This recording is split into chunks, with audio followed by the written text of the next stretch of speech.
এক গ্রামে দুইজন বোন বাস করত। তারা ছিল অনেক সৎ। তাদের মা বাবা তারা ছোটবেলাতেই মারা যায়। একদিন ছোট বোন জুলি বলে, দিদি, আমার অনেক ক্ষুধা লেগেছে, আমাকে খাওয়ার জন্য কিছু দাও না প্লিজ। বড় বোন বলে, না রে, আমাদের ঘরে তো এখন কিছু নেই, তুই বাহির থেকে কিছু নিয়ে আয়, না হলে আমাকে আনতে হবে। বোন একটি ঝুড়ি নিয়ে জঙ্গলের দিকে চলে যায় সে কিছু আনার জন্যে। জঙ্গল দিয়ে সে হেঁটে যাচ্ছে। জঙ্গলটি ছিল অনেক অনেক অনেক মনোমুগ্ধকর। সে জঙ্গল দিয়ে হাঁটতে হাঁটতে একটি বাড়িতে চলে আসে। সেখানে ছিল একটি বুড়ো লোক। বুড়ো লোক বলে, কে রে, আমার বাড়ির সামনে চলে এসেছে? এই বাড়ি তো অনেক অভিশপ্ত। এই মেয়ে, এখান থেকে তাড়াতাড়ি চলে যা, এটি অনেক অভিশপ্ত একটি বাড়ি, এটার ভিতর তুই যাস না।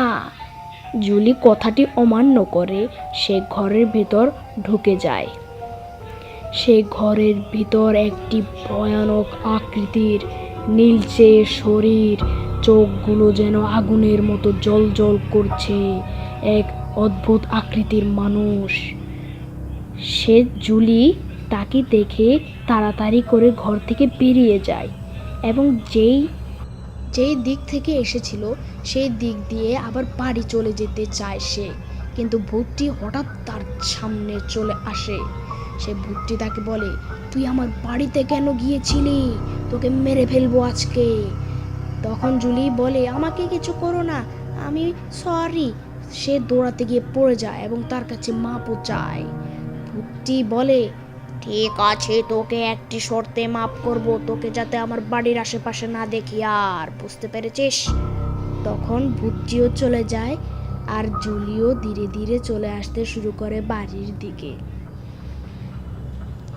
বাড়ি আসার পর বোনকে সমস্ত জিনিস খুলে বলে। বোন বোন, আজকে আমার সাথে একটি ভূতুড়ে ঘটনা হয়েছে। কি বলিস? তাড়াতাড়ি বল তো দেখি। আজকে একটি ভূতের ঘরে আমি ঢুকে পড়েছিলাম। ভূতটি অনেক ভালো রে বোন, আমাকে সে কিছুই করেনি, সে অনেক ভালো একটি ভূত। কি বলিস?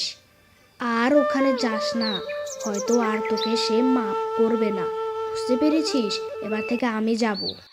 সে কি কথা, তুই কি সেখানে যাবি? এই মা, আমাকে মানা করলি না? আরে বোকা, আমি বাজারে যাব, বাজারে গিয়ে ফলমূল আনার চেষ্টা করব কাজ করে, বুঝেছিস?